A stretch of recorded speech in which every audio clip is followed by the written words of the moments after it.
My name is Andrea German, but everybody calls me Dre, and I have been with the company coming up on 21 years. I started at the brewery in 2000 at the gift shop. My parents actually met at Coors. My grandfather retired from Coors, my uncle retired from Coors, I have cousins who work at Coors, and I was able to start at the gift shop in high school. I worked there until 2009, and that's when I had an opportunity to come over to CDC. So I've been at CDC since June of 2009. My current role is an on-premise area sales manager.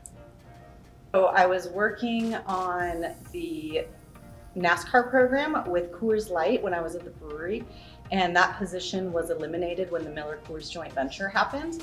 And fortunately, I had a mentor I was working with when I was at the brewery. She was working here at CDC, Melissa Arp, and when my position was eliminated, she had the opportunity, an opening, and I was able to come over to CDC. I think the most important thing about young women looking toward their careers is not to be intimidated or look at stereotypes and not pursue something that you might be interested in. I think beer particularly can be felt like it's a man's job, whether it's just the physicality of moving kegs or, a lot of beer is marketed towards men. There's many places for women, and don't take maybe what you see as a deterrent, and just follow what you actually want to do. There's going to be a place, and there's more and more women in our industry especially. It's really important to lift each other up as women just because we're much stronger when we work together.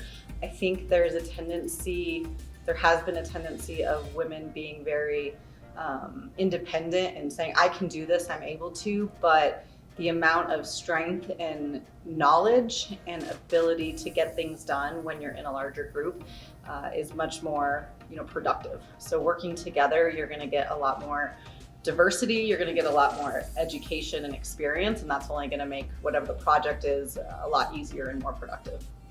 Yeah, I think some of the assumptions about women are that women are softer and maybe they're weak. And I know personally, I wear my emotions on my sleeve.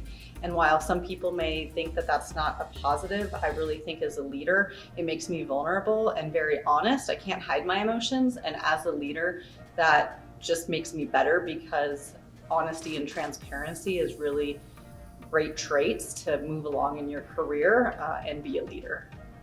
I would tell my younger self to trust my gut and to surround myself with people who make me feel good and people who make me laugh.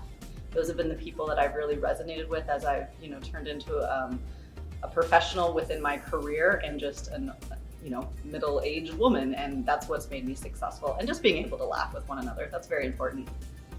A lot of women inspire me. I would have to say some people that I am connected with personally. So the woman who hired me at the brewery 21 years ago, Michelle Meckelberg, she's definitely a mentor, and she never allowed her job to define her. It was a part of her, but it never was everything for her. She had a family, and she was always making that the priority, and it worked really well.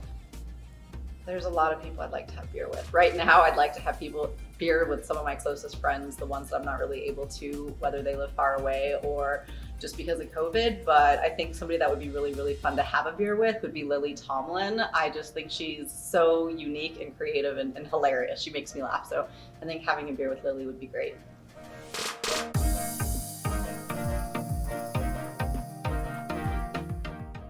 The Crown. Podcasts. Ooh, Halloween.